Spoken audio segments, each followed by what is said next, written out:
성경은 아니지만 이스라엘의 유대인들의 지혜를 모은 책이 바로 탈무드입니다. 탈무드에 보면 아주 재미있는 이야기가 있습니다. 랍비 아키바라는 사람이 말이죠, 나귀 한 마리와 개 한 마리를 데리고 여행을 하고 있었습니다. 밤이 되자 랍비는 작은 등불을 켜고 묵을 곳을 찾았습니다. 마침내 랍비는 헛간을 하나 발견했어요. 그래서 그곳에서 여장을 풀었습니다. 아카바는 잠들기 전에 아직 이른 시간이라 등불을 켜고 책을 읽기 시작했는데 그만 갑자기 바람이 불어와 등불이 끄지고 말았어요. 그래서 할 수 없이 이 랍비 아키바는 잠을 청했습니다. 그런데 그날 밤에 무슨 일이 있었느냐? 여우가 와서 그의 개를 물어 죽였습니다. 여우가 그 개를 물어 죽었어요. 또 사자가 와서는 그의 나귀를 물어가 버렸어요. 그는 빈털터리가 되어버리고 말았습니다. 날이 밝자 개도 잃어버리고 나귀도 잃어버리고 그는 터벅터벅 길을 떠났습니다. 그런데 그 마을이 적막했어요. 적막강산이. 알고 보니 그 전날 밤에 도적대가 그 마을을 습격한 거예요. 그래가지고 파괴하고 사람들도 죽이고 모든 물건들을 다 빼앗아 가버렸던 것입니다. 만일 전날 밤에 등불이 바람에 꺼지지 않았다면 랍비도 도적대에 발견돼서 결국은 죽지 않았겠나, 그런 생각이 들었어요. 만일 여우가 개를 죽이지 않았다면 개가 짖어서 어떻게 되겠습니까? 도적대를 불러들였을 거 아니에요. 또 사자가 나귀를 물고 가지 않았다면 나귀가 막 사자를 보고 소란을 피웠을 겁니다. 결국 그가 살아남게 된 일은 불행한 일처럼 보인 그 세 가지 일 때문이었다는 사실이에요. 개도 죽고 나귀도 죽고 바람이 불어와서 등불이 꺼져서 그 덕에 살아났단 말이에요. 그 덕에. 그래서 이 랍비가 이런 진리를 깨달아. 랍비라고 하는 사람은 율법 교사입니다. 율법 선생. 그가 무슨 진리를 깨달았느냐? 사람이란 최악의 상황에서도 희망을 가질 필요가 있다. 최악의 상황에서도 절망해서는 안 된다라는 말씀이. 불행한 일처럼 보이는 일이라 할지라도 그것이 우리에게 복이 될 수 있다. 그러니까 불행 중 다행한 일이 있을 수 있다.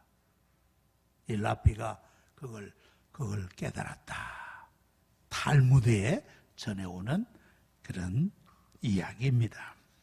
자, 오늘 말씀해 보니까 나병에 걸린 한 장군이 나옵니다. 나아만입니다. 큰 용사라 그랬어요. 존귀한 자라고 그랬어요. 그때 이 아람 왕의 군대 장관이었다. 아람 왕은 이스라엘과 싸웠던 벤하닷 1세로 봅니다. 주전 900년부터 860년 사이에 있었던 왕입니다. 그는 장군이었지만 불행하게도 나병 환자였다는 사실입니다. 나병을 요즘은 한센시병이라 그렇게 부른다. 한센병이라고도 그렇게 부르죠. 이 병은 피부 및 점막 안구에 발진과 각종 염증을 일으키고 또 피딱지와 출혈 징후를 보이면서 그 해당 부위에 감각을 잃어버리게 만드는 거예요. 뜨거운 걸 잡아도 뜨거운 줄 모르는 거예요. 그러니까 막 데일 수도 있단 말이에요. 반대로 과민하게 감각을 또한 느끼게, 너무 과민하게 감각을 느끼게도 하는 것입니다. 그래서 이것은 전염병이자 악성 피부병 중에 하나라고 볼 수 있는데, 이 병이 악화되면 어떻게 되냐? 신체의 말단부가 썩어 문드러진다. 썩어 문드러진다. 그리고 이 손상된 피부에 2차적인 세균 감염이 일어나서 고약한 냄새를 풍기게 된다고 합니다. 쉽게 말하면 산채로 부패한다. 살아있는 몸이 썩어져 간다는 사실입니다. 그 사진을 한번 보여주면 좋겠는데, 예? 적어 보십시오. 네? 썩어, 산채로 몸이 썩고 문드러진다. 여러분들, 우리 과거에는 문둥병이라 그랬잖아요. 문둥병. 이제 그만 봅시다. 예. 문둥병이라는 말은 살이 썩어 문드러진다 하는 뜻에서 온 것이. 그래서 이 병에 걸린 분들을 문둥이라 부르면 안 될 것입니다. 고상하게 한센시병이라 그렇게 부르는 것이 적절하다라고 생각됩니다. 왜 한센시병인가? 이 병의 바이러스를 제일 먼저 발견한 분이 1873년 노르웨이의 의학자 한센이라는 분이에요. 한센. 그래서 이 병을 한센시병이라. 우리나라에는 1916년도 소록도, 저 남쪽 소록도에 자해병원을 세워서 거기에서 이제 나병 환자들을 격리 수용하였습니다. 지금은 소록도 국립병원이 되었습니다. 구약 성경에 보면 이 한센시병, 즉 나병에 대해서 이렇게 말했습니다. 레위기 13장 5절에 보면 이래 만에 제사장이 그를 진찰할지니 그가 보기에 그 환부가 변하지 아니하며 병색이 피부에 퍼지지 아니하였으면 제사장이 그를 또 이래 동안 가두어 둘 것이요. 나병의 증세가 보이긴 보이는데 그것이 퍼지지 아니하였다 하면 제사장이 1회 동안 7일 동안 더 자세히 관찰해 보라. 그래가지고 그새 병이 퍼졌으면 이 사람은 나병 환자다. 격리 수용토록 그렇게 하였다라는 것입니다. 모세 당시에는 제사장들이 이 병을 진단했던 것으로 볼 수 있습니다. 자, 그런데 이 나만이라는 사람은 군대 장관이었다. 아람 왕의 군대 장관이었다. 지금으로 말하면 국방부 장관이라고도 볼 수 있겠죠. 근데 이 아람이라는 나라는 이스라엘에 비하면 나병 환자에 대해서는 관대한 편인 것 같습니다. 나병에 걸렸지만 그는 이런 아주 높은 직책을 감당하고 있었다고 하는 것입니다. 그러나 그의 가족이나 그의 친척이나 그의 동료들은 매우 힘들어했을 거예요. 가까이 하기 싫어했을 거예요.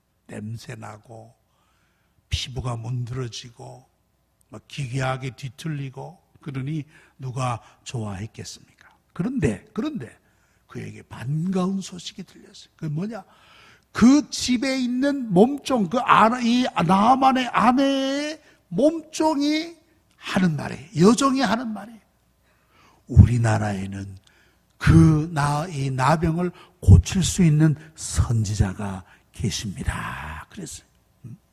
우리나라, 이스라엘에서 잡혀온 그런 어린 소녀인데 그 소녀가 하는 말이 우리나라에는 이 나병을 치유할 수 있는 그런 선지자가 있습니다. 하나님의 사람이 있습니다.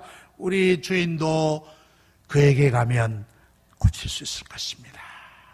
나만은 이 소식을 듣고 지푸라기라도 잡고 싶은 심정에 어떻게 합니까? 그럴 수가 있단 말인가? 자기 왕에게, 아람 왕에게 얘기해서 왕의 친서를 가지고 또 많은 예물을 가지고 그는 이제 이스라엘로 찾아가게 되었던 것입니다. 이것도 하나님의 놀라운 섭리의 한 부분이라 그렇게 볼 수 있어요. 이게 우연이 된 일이 아니라 하나님의 섭리의 한 부분이라. 이 소녀는 이스라엘에서 아람 사람들에 의하여 잡혀온 작은 몸종이에요, 몸종. 그런데 이 여종을 통해서 희망을 발견하게 하였다는 말씀입니다. 즉 하나님께서 이 나만에게 하시고자 하시는 계획이 있었는데 그 계획을 이루어가는 한 부분에 이 소녀가 기여하고 있는 것을 볼 수가 있다는 말씀이에요. 하나님의 구원을 알리는데 하나님은 그 작은 소녀를 사용하고 계셨던 것을 볼 수가 있습니다. 나만은 그 소녀의 말에 귀를 기울였던 거예요. 이게 참 불행 중 다행이었어요. 불행 중 다행이라. 여러분들, 하나님의 은혜 밖에 있는 사람은 아무리 좋은 소식이라 할지라도 귀를 기울이지 않습니다. 듣지 않습니다. 여러분들 예수 전도하다 보면 아주 그냥 아주 나에게 절대 그런 소리 하지 말란 말이에요. 그런 사람 볼 수 있지 않습니까? 이 하나님의 은혜 밖에 있는 사람이라고 볼 수 있어요. 그런 사람들은 하나님 말씀에 귀를 기울이지 않습니다.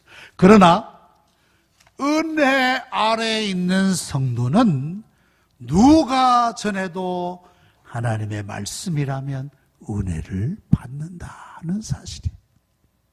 여러분들, 하나님의 은혜 아래에 있는 성도는 누가 전해도 하나님의 말씀이라면 은혜를 받는다. 이 자리에서 이제 신학교에 입학한 전도사님이, 교육 전도사님이 말씀을 전한다 해도 그 말씀이 서툴고 그 말씀이 여러 가지 부족하다 할지라도 하나님의 은혜 아래에 있는 성도는 그 말씀을 아멘, 아멘 하면서 받는다는 거예요. 열린 귀를 가진 사람, 열린 귀가 있는 사람은 하나님의 은혜 아래에 있는 사람이라고 볼 수가 있습니다. 은혜 밖에 있는 사람은 하나님의 말씀에 귀를 기울이지 않습니다.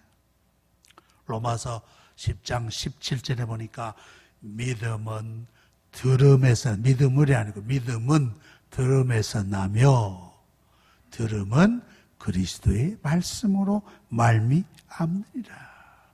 여러분들의 귀가 열려있기를 소망합니다. 예. 자, 그런 당장집을 꾸리고 이스라엘로 이제 떠날 채비를 갖추고 왕의 추천서를 가지고 이스라엘에 갑니다. 이스라엘 왕을 찾아가서 왕이 준 서신을 드렸겠죠. 왕이 그걸 보고 그의 방문을 반가워하지 않습니다. 우리나라를 괴롭히기 위하여 또 무슨 음흉한 음모가 여기에 숨어있지 않는가라고 생각하고 이 왕이 답답해합니다. 아람 왕이 보낸 서신이 뭡니까? 그의 나병을 고쳐주소서. 그래. 당신이 우리 군대 장관 나만의 병을 고쳐주세요. 그러니까 내가 하나님인가? 내가 어떻게 그걸 고칠 수 있단 말이에요? 이런 답답한 일이 어디 있는가 하면서 막 옷을 찢었다가 얼마나 답답했으면 그렇게 있겠어요. 엘리사가 그 소식을 듣습니다. 왕이시여, 나만을 저에게 보내세요. 저에게 보내세요. 그래서 나만이 이제 엘리사에게 찾아갑니다. 나만은 엘리사가 나와서 자기를 아주 성대하게 맞아 줄 것이다. 그렇게 기대했는데 웬걸 얼굴도 보이지 않습니다. 나만의 얼굴도 나만에게 얼굴도 보이지 않아요. 그리고는 그의 사자, 즉 그의 종을 통해서 하는 말이 나만이여 요단강에 가서 7번 씻으세요. 7번 씻으면 깨끗하게 될 것입니다. 고작 그 말뿐입니다. 자기가 나와서 반갑게 맞아주고 인사하고 막 안수해주고 그럴 줄 알았는데 이거 웬걸 얼굴도 안 보인단 말이에요. 나만이 화가 나는 거예요. 화가.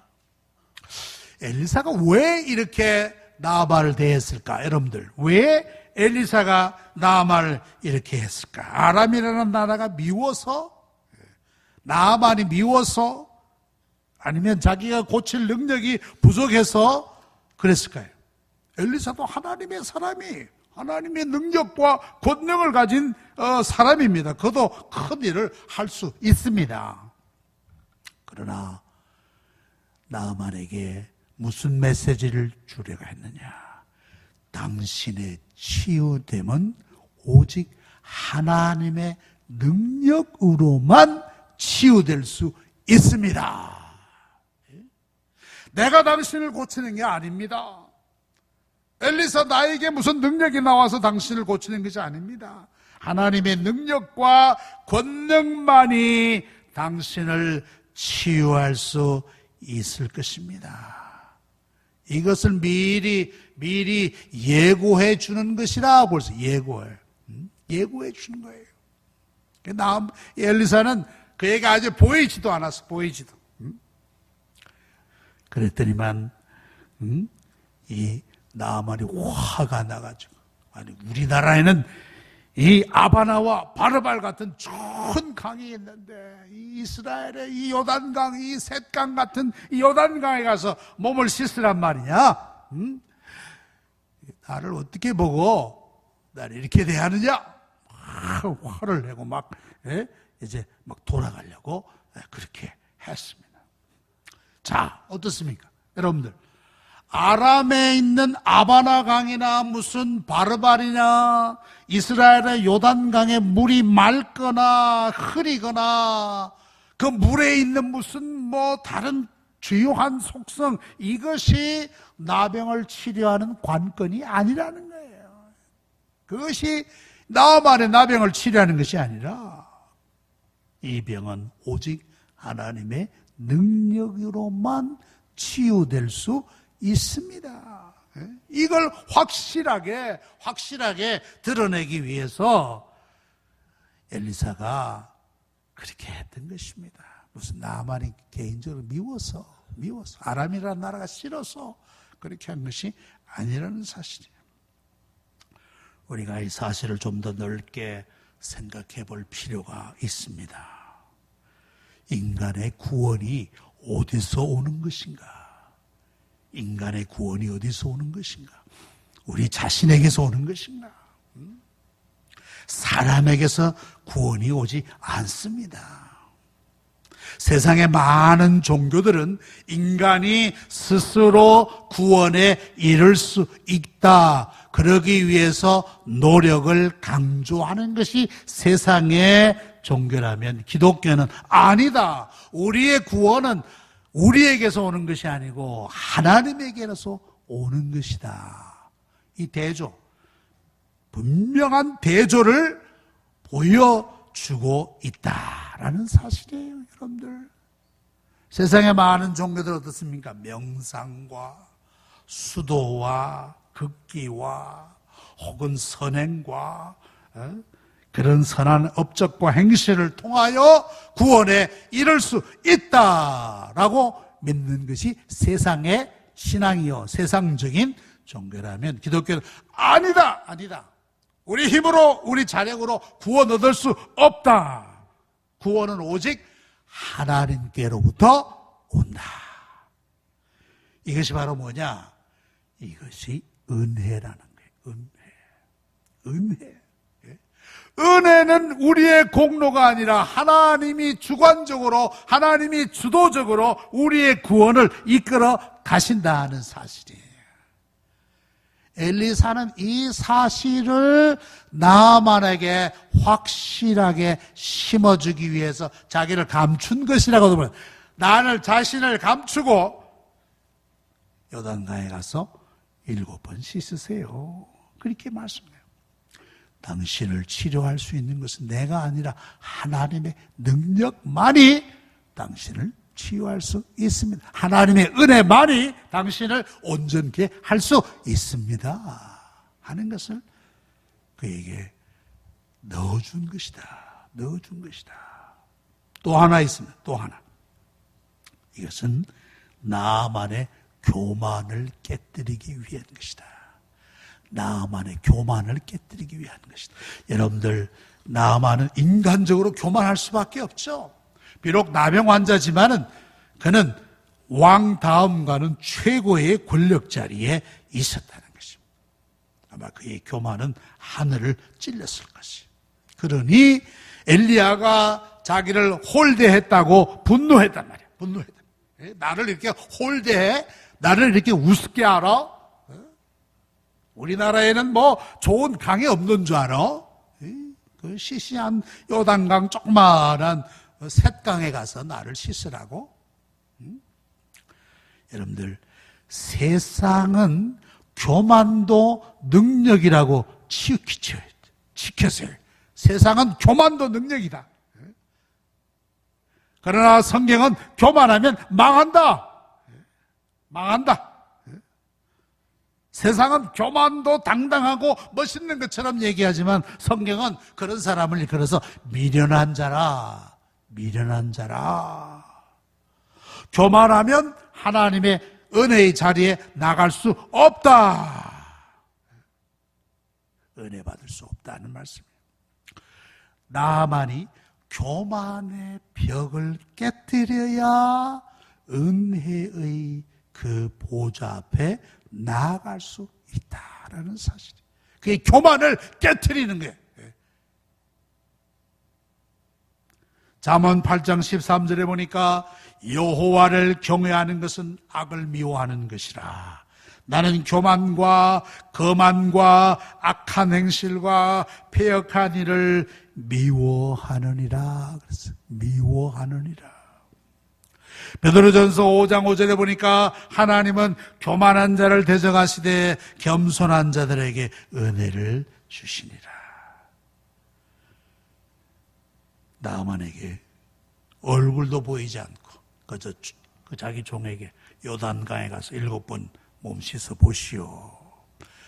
나만의 교만을 깨뜨리기 위한 것이었다라고 생각할 수 있어요. 또 하나 생각해 봅시다. 왜 하필이면 7번이나 하는 거냐? 7번. 7번. 딱 한 번, 이 나만이 딱 한 번 물속에 딱 들어갔다 나왔더니 그냥 짠! 하고 그냥 몸이 확 바뀌었어.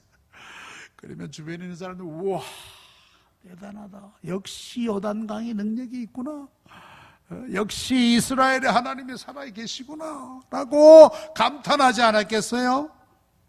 근데 7번이나 씻으라. 7번. 아니면 좀 더 줄여서 3-4번 해. 3-4번만이라도 했으면 좋았을까. 7번이나 씻으라. 7번. 이 너무 많지 않는가? 너무 많지 않는가? 여러분들, 그 7이라는, 7이라는 단어가 말이죠. 히브리 말로 샤바라는 거예요. 샤바. 근데 이 샤바라는 말은 완전하다, 만족하다라는 뜻이죠. 완전하다, 만족하다. 예? 그래서 보통 성경에서는 7이라는 수를 완전수라 그렇게 해요. 완전수라. 예? 자, 7이라는 단어가 바로 그런 의미가 있고, 여기에 보니까 7번 씻으라 그래. 씻으라. 이 씻으라는 말은 잠근다는 말입니다. 잠근다. 그러니까 몸을 완전히 강물에 잠그라는 거예요. 그저 몸에 물을 끼얹는 것이 아니라 강에 완전히 잠근다. 씻는다는 의미가 바로 그런데 완전히 잠궈라. 이것을 종합해 볼 때 어떻습니까? 7번 씻으라는 말은 완전하고 온전하게 인내하며 순종하라. 완전하고 온전하게 순종하라. 인내하며 순종하라는 사실이에요. 나만은 처음에 이 제안에 불응합니다. 우리 나라에는 이만한 강이 없어 날 보고 여기에 씻으란 말인가? 그래도 종들이 주인님 여기까지 왔는데 엘리사가 이거보다 더한 일이라도 하라고 하면 하지 않겠습니까? 그러니까 꼭 한번 하세요. 해보세요. 종들이 권한단 말이에요. 여러분들, 하나님의 은혜의 초청에 죄로 오염된 인간의 이성은 도리어 반항하게 마련입니다. 죄로 오염된 인간의 이성은 하나님의 은혜의 초청을 거부해요. 그럼 신앙은 뭐냐? 신앙은 인간의 이성을 십자가에 못 박는 것이다. 모디가 그런 말했어요. 신앙은 인간의 이성을 십자가에 못 박는 것이다. 나만이 자기의 이성과 자기의 판단과 자기의 능력만 의지했으면 그는 이 은혜의 초청을 거부할 수밖에 없었을 거예요. 이 벽을 넘어야 은혜의 자리에 나아갈 수 있었다라는 사실이에요. 나만이 이 벽을 넘어야, 인간의 오염된 이성의 벽을 넘어야 하나님의 은혜의 자리로 나아갈 수 있었다. 나아갈 수 있다. 라는 사실이. 다행스럽게, 불행 중 다행으로 나아만은 이 종의 권유를 듣고 이제 요단강에 몸을 잠그기 시작했죠. 제가 생각할 때 그 강변에서 그의 종들이 그 나아만을 이제 응원하기 위해서 아마 그랬을 거예요. 주인님 먼저 들어갑니다. 1번 첫 번째 아마 종들이 외쳤을 거예요. 첫 번째, 둘째, 세 번째, 다섯 번째, 주인님 2번 남았습니다. 2번, 6번째, 7번째. 그에게 기적이 일어난 것. 그의 기적이 그 괴사되고 냄새나고 그 비틀렸던 그의 피부와 몸이 새롭게 아이와 같이, 어린아이와 같이 새로워지는 그런 이적이 일어나게 되었던 거예요. 여러분들, 나병은 죄악의 상징이라고 볼 수 있어요. 죄악의 상징이다. 여러분들, 나병에 걸리면 어떻습니까? 격리됩니다. 격리시켜요. 모든 관계가 끊어지는 겁니다. 인간의 관계가 뭐 아무리 친한 가족이라 할지라도 가족과도 끊어지는 거예요. 나병은 죄악의 상징이라. 죄로 말미암아 우리가 하나님과의 관계가 끊어지는 거예요. 그 관계를 회복하기 위해서 그리스도가 오셨던 거예요. 그리스도가 오셔서 그 관계를 이어주는 중보자가 되셨다는 사실입니다. 여러분들, 그리스도가 오신 사역, 그리스도가 오셔서 하신 사역을 3가지로 들라치면 전파하시고 가르치시고 3번째 뭐냐? 치유하신 거예요. 힐링, 치유하신 거예요. 이 나만의 치유는 곧 그리스도로 말미암아 치유될 하나님 나라를 이미 우리에게 보여주시는 것이다. 구약에서 이미 우리에게 알려주시는 것이다 라고 해도 과언이 아닐 것이에요. 그는 온전하게 순종했을 때, 여러분, 신앙은 순종입니다. 순종. 하나님의 말씀에 온전하게 완전하게 순종하는 거예요. 나만은 불행 중 다행히 그 나병을 통해서 도리어 하나님의 은혜를 입게 되었다. 이것이야말로 불행 중 다행이라. 어떤 성도님은 말이죠, 이번 겨울에 빙판에 넘어지셔서 어깨를 다치셨나 봐요. 그래가지고 그 친척되는 분이 의사가 있어서 그분에게 이 치료를 받으러 갔대요. 그랬더니만 그 조카뻘 되는 의사가 오셨으니까 머리에 MRI를 꼭 한번 찍고 가시라고. 그죠? 내가 찍어드리겠습니다. 내가 머리도 아프지도 않는데 무슨 MRI를 찍느냐? 저도 MRI 찍어보니까 MRI 찍는 게 쉽지는 않더라고요. 쉽지 않아요. 뭐 아주 그냥 그 통 속에 들어가서 말이죠. 나는 안 찍는다. 그래도 찍어보세요. 조금 이상한 느낌이 드는 것 같은데 찍어보세요. 찍어보니까 머릿속에 계란만한 종양이 있더래요. 계란만한 종양이. 그래서 이번에 수술을 잘 받으시고 의사가 그러더래요. 이제 우리 어머니 100세는 사시겠습니다. 머리에 종양 다 제거하고 불필요한 거 다 제거했으니까 100세는 사실 겁니다. 그러시더래요. 얼마나 불행 중 다행이에요. 불행 중 다행. 더 큰 다행이 있어요. 더 큰 다행. 나만은 나병의 불행을 통해서 도리어 하나님을 만나고 하나님의 구원을 얻게 되었으니 이보다 큰 다행이 어디 있는가? 이보다 더 큰 다행이. 질병은 우리 구원의 문제에 비하면 아무것도 아니다. 아무것도 아니다. 천하보다 귀한 영혼의 구원이 얼마나 중요하고 소중한 것인가. 지금 신형 코로나 바이러스로 말미암아 다 염려하고 또 불안해하기도 합니다만은 그러나 불행 중 다행이 있을 줄로 믿습니다. 이 일로 말미암아 사람들이 이 인간의 힘으로는 어찌할 수가 없구나. 이것도 결국은 하나님이 컨트롤 해주셔야 되겠구나. 하나님이 멈추게 해주셔야 되겠구나.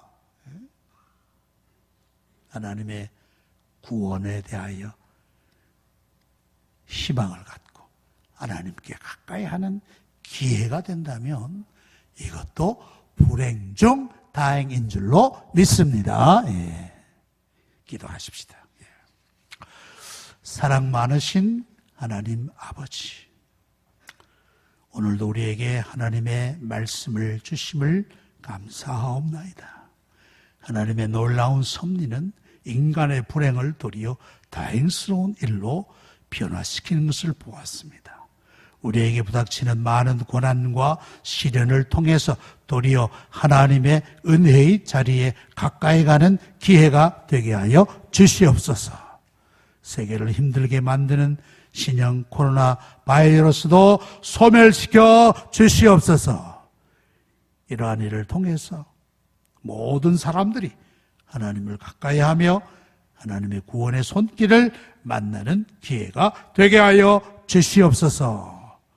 예수님의 이름으로 기도하옵나이다. 아멘.